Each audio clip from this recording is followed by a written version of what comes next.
Hey guys, what's up? It's me, Austin here. Today I'll be reacting to the final proof that Minecraft isn't flat, the science of Minecraft. This video is by the game theorists, and they make amazing theories on all sorts of different games. So if you do want to follow them, I will post the link to the video that I'm reacting to today in the description below. So if you do want to subscribe to them and like some of their videos, you can just follow that link to do that. And I highly suggest you do that. They are an amazing group of people who make some amazing videos. Also, only a small percentage of people who watch my videos are actually subscribed. If you like my videos, please subscribe. It's free. You can always unsubscribe later if you want to. Enjoy the video. Dear Mojang. Wait, you know what? This is not even about Mojang. This is about you guys. Yes, what? You, right now, watching this video. I mean, okay, not all of you, but I am fed up. You hear me? Every time I do a video on Minecraft that at any point has to deal with the planetary properties of its world, whether it's about how fast it spins or the properties of the Nether as a separate planet, I get the same tremendously irritating comments. But didn't you know, Austin, Minecraft is flat? Oh, really? Really? Minecraft is flat. That's how it's gonna be, huh? A video from Matt proving Minecraft isn't flat using the properties of gravity isn't enough. What about a video from me calculating that it would take a fuel tank the size of 2 Neptunes filled with rocket fuel in order to accelerate a flat planet enough to experience gravity according to Einstein's principle of equivalence for only 1 year? And when you ran out of rocket fuel, you would end up floating into space because, you know, no change in velocity, no more gravity. The end. But no, fine, 2 videos proving it isn't enough, because there's always another way for Minecraft flat earthers to rationalize the existence of There's a real life Minecraft flat earthers world. too, Unless and you they're rule wrong out too. every possibility, they'll just keep going and going and going and going and going. Time to call it there. Okay, my therapist just Come on, informed me Austin, that this chill. actually isn't that important because Minecraft is just a video game and isn't real. And, like, I think she has a point. I mean, I just kind of wish she'd said something before I spent New Year's Eve double-fisting White Claws and rage-mathing 4 different full spreadsheets of data in order to prove conclusively that a fictional video game world is round and not flat. But, I mean, like, I already have the numbers, right? I mean, it would be a shame to waste them. Otherwise, they just sit there, unused for all of time. So, like any YouTuber, I'm going to ignore my therapist's advice. Let's do this! Is it even remotely possible that the world of Minecraft can possibly be flat? Let's find out. Matt ruled out cuboid planets years ago, and while Einstein's principle of equivalence states that there's literally no difference between an object accelerating when it comes to the forces applied to it and the forces caused by large masses making gravity, I already ruled out the possibility that someone strapped large rockets to the bottom of every Minecraft planet because that would be absurd. There's one more way, just one, that our Minecraft planet could be flat and produce a gravity-like effect on its surface, and it's something that I've talked about on this channel before. Centrifugal force. I talked about how this works in great detail before in my episode on Halo rings and in a sorta backwards way on my video about Minecraft's day-night cycle, but here is a TLDR. Say you're in a box with no windows or anything and your friend is in another box that looks identical, but their box has rockets on the bottom of it, accelerating it through space at 9.8 meters per second per second. According to Albert Einstein, there is no way to experimentally determine a difference between the box on Earth and the box in space. Balls will fall the same way, light travels the same way. This is the principle of equivalence. The problem is that this setup requires a ton of energy to produce. So clever, mathy people were like, what if there was a way to produce a constant change in velocity without the pesky problem of needing an infinite fuel source? And bada bing, bada boom, they came up with the spinning ring. You see, a ring spinning around and around doesn't need that much energy to maintain, and it does produce a constant change of velocity. You see, if you're standing on a rotating ring at any moment, say, stop there, the body touching the ring isn't actually rotating. It's traveling this direction. This is called the tangential vector. It's basically the direction you'd end up flying if you were tied to a rope and someone let go while swinging you around. It's at 90 degrees to the center of rotation. But since you're standing on the surface of a ring, you don't go flying off into space. Instead, you're constantly bumping into the ring as it spins, and it changes your velocity over and over again. The net result of all these forces adding setting up is the sensation of gravity pulling you away from the center of rotation, which is pretty similar to gravity. The thing is, you don't actually need a ring to produce this effect. A ring just happens to be one of the more efficient shapes to easily balance around a rotating center. You don't even need fancy technology. All you need is a bucket, your arm, water, and a very nervous spouse. If you rotate your arm fast enough, you can create a force strong enough to keep that water in the bucket, even if it's upside down. No halo rings required. So this is the last possible bastion for a flat Minecraft world. Someone spinning it unceremoniously like a bucket in space. Eat your heart out, Russell's Teapot. There's a new philosophical space-themed thought experiment king in town. The Minecraft bucket. And while the idea of swinging a giant slab of earth around in a circle may seem utterly ridiculous, and that is because it is, the mathematics of this solution does hold up, making it vaguely possible. Kinda. Sorta. Not really, but sorta. Let's dig into it, shall we? We already know some of our limitations right off the bat. Interestingly, several constants in the Minecraft world viably survive this bucket in space scenario. Providing you had rigid enough sides, you could hold in an atmosphere no problem. This also explains the weirdly consistent sky no matter where you fly at night and the seemingly random biome. Since the entire surface is supposedly flat, you don't really get a new viewing angle to the rest of space the way you do when you're living on a sphere. So the sky being pretty much the same everywhere makes a lot of sense, and the random displacement of environments is kind of plausible. We have a lot of unknowns, but there's a lot of stuff working in our favor. For instance, we know the rotational rate for a fact, since a Minecraft day is 20 minutes long. Presuming the light source is somewhere near the center of rotation, this actually limits us by quite a bit. I say light source because, well, if it's a star, things get awfully complicated really quickly. We'll get there eventually. Okay, so we have a big fat slab of Minecraft in space tied to some kind of space rope swinging around, and since the day-night cycle is 20 minutes long, we know that it must be making one complete revolution every 20 minutes. Next, we have to measure the gravity of a Minecraft world by falling to death from a specific height and timing how long it takes us to get there using this handy formula, which gets us a sweet gravitational pull of 32.4 meters per second squared of gravitational acceleration over 3 Gs. And with this, we actually have all the information that we need, because the sensation of gravity you feel from a rotating body is created by centrifugal force caused by your changing tangential velocity and its direction and speed, meaning the longer your radius, or the more frequently you spin around, the more gravity you feel. Since our spin rate is fixed at 20 minutes, 1200 seconds, and we know our gravity, our radius, that is our distance away from the center of rotation, must be a fixed, predictable distance. Using this formula and plugging in our numbers, we can figure out that our Minecraft planet must be swinging from a rope 1.2 million meters long in order to create 3.3 Gs of gravity. Sweet! Yeah, this is totally unrelated, but if you can hear that noise, and I apologize. I think one of my neighbors is doing like some sort of renovation, whatever. It's a good episode so far, though. Okay, case closed. It's possible. Pack it up. We're going home. Not even close. Dude, that I am smile. just getting started. I mentioned a light source before, and this light source ruins everything. You see, Minecraft isn't just a barren rock, it has life on it. Grass, trees, lily pads, cows and sheep to eat the grass, and lions to eat the...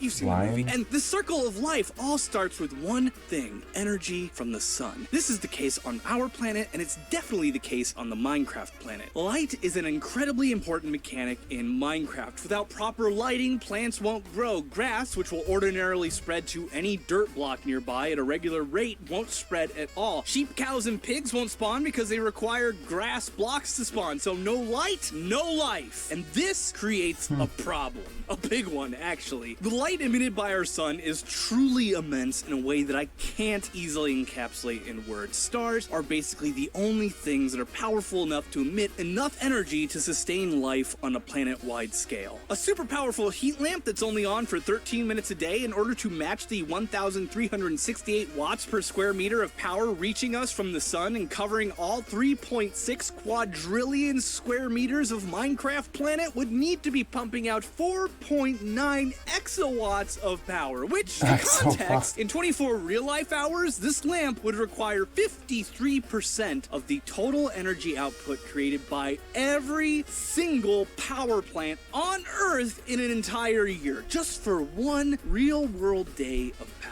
So, in short, we need a star, but no big deal, right? Just strap our flat planet to a rotating center above and below the sun so they don't burn up, place her 1.1 million meters away, give her a good slap to get her running at 6,193 meters per second, and we're good to go, right? Absolutely freaking not! Problem 1. The properties of the sun. By all my calculations, a sun that could sustain a planet within a habitable zone in an orbit of 1.1 million meters is impossible, at least if we're using light. With that luminosity, it's too big to be a neutron star, but too small to be a white dwarf, which suggests that it would probably be at risk of collapsing into a black hole. It's hard to say without calculating the pressures, but honestly, it doesn't matter because we have an even bigger problem. Gravity. And in this case, it's not the gravity caused by our fake rotation, it's the gravity from the star itself. Stars, even small ones, are massive, and very massive objects create large distortions in space-time. In Newtonian terms, this means they create a large gravitational force. Okay, so orbits. An orbit was first postulated, at least in detail, by Sir Isaac Newton. And you know, since we're here, let's give our boy Newton some more credit than he usually gets in classrooms across the world, because the story goes that humans are really stupid, and Newton was the first non-stupid person to realize that objects fall down because he saw an apple fall from a tree, and bam, like that, the dude invents physics. But, I mean, like, obviously humans knew about gravity before Isaac Newton. The story is actually way more awesome than that, and it really betrays the actual genius that was this guy. What actually happened was the guy was sitting and saw an apple fall. That part is true. The part that's often left out, though, is that he saw an apple fall on a windy day. What he noticed was that the apple picked up sideways speed as it fell, which caused it to not only follow a longer arced path, but take a longer time to reach the ground. From this, he was like, hey, like, in theory, could you give something enough sideways speed that not only would it take a longer time to fall down and follow a curved path, but it would be going sideways so quickly that it would just miss the ground over and over and then just keep falling forever, and boom! Orbits from nothing but falling apples and wind. That's all an orbit is in Newtonian terms. Any object falling toward another object can fall forever in a circle around it if it's going sideways fast enough. This sideways speed is called the orbital velocity, and it has some interesting but easy to understand quirks. The closer you are to an object you're orbiting, the stronger its gravitational pull is. Therefore, you have to have a faster sideways speed in order to avoid hitting it. Therefore, objects in higher orbits, while they have more potential energy in them because they're higher up, are moving in slower speeds in relation to the object they're orbiting around. TLDR, the closer you are to an object with high gravity, the faster you have to move to overpower that gravitational pull and get into an orbit. Does that make sense? No? Well, I'm moving on anyway. The orbital speed of an object that's only 1.1 million meters away from a star with a luminosity of 5.1 times 10 to the negative 11 solar luminosities is 12.6 million meters per second, or 4.22% the speed of light. More importantly, this is dramatically slower than our tangential velocity of 6,000-ish meters per second needed to create gravity from centrifugal force. Meaning, in this scenario, since everything that's on the surface of the Minecraft planet is moving slower than the orbital speed, everything that's not glued down is going to lift off the surface and fall into the sun. Good news is that they would suffocate long before that actually happened. This is our conundrum. We need a light source that's powerful enough to sustain life on our Minecraft slab, a slab that must rotate once every 20 minutes, must be within the habitable zone of its star, and it has to rotate fast enough to counteract the gravitational pull of the star it's orbiting around. If it moves too fast, the gravity will be either too strong or we will surpass our 20-minute speed limit. Too slow and gravity will be too weak, or even worse, be in the negative. So at 20 minutes per rotation, we have to definitely be moving faster than our orbital speed, meaning we'll have to be further away, meaning our star has to be bigger, and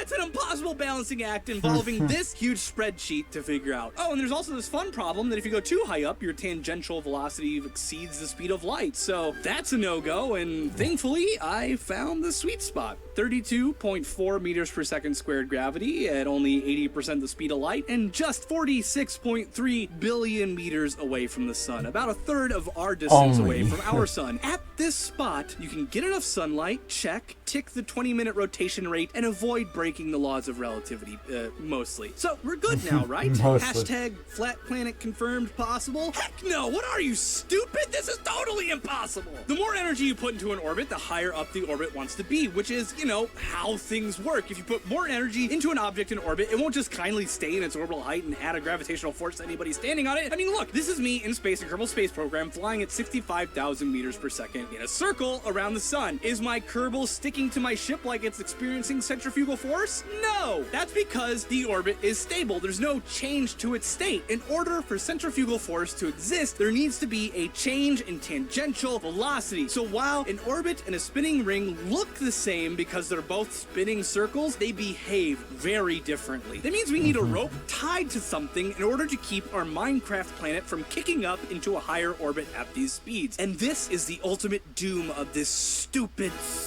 idea.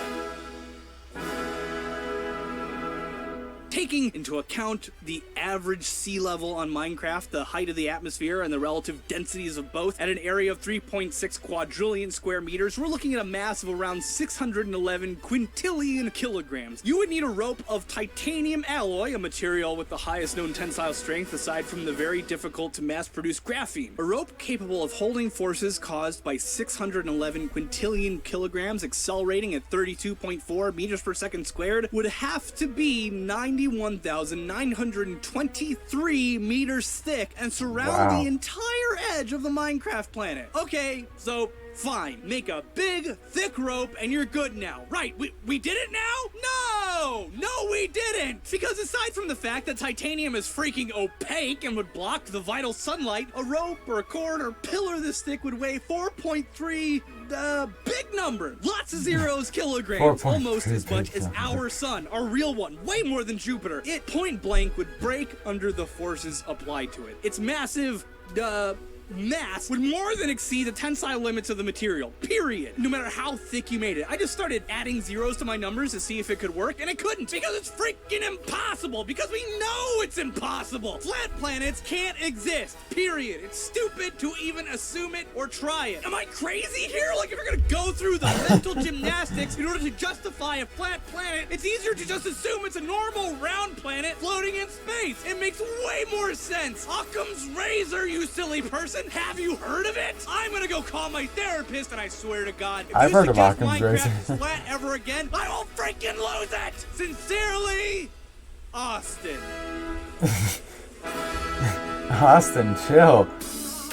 Hey, fun fact you should know while you're considering subscribing to the channel, the very thing that got Matt and I talking to begin with was that we both did videos on Minecraft and Flat Earthers on the exact same day, within hours of each other. We got to talking, and here I am now, so just stuff that in your Wikipedia page. My reaction to these videos should be coming soon. But yeah, that was a good episode, disproving all the flat earth theories. But to me that also disproves, like, why there's no way that the real earth is flat. Like, there's some of the stuff that he was saying, basically all those things where he's like, this is impossible for it to work if it was just assuming that it's a flat earth or flat planet, whatever. But yeah, if you guys have enjoyed this episode, I highly suggest that you give it a like, and I also highly suggest that you consider subscribing as well so you don't miss any of my uploads. That being said, I will see you guys in the next video. See you later, guys.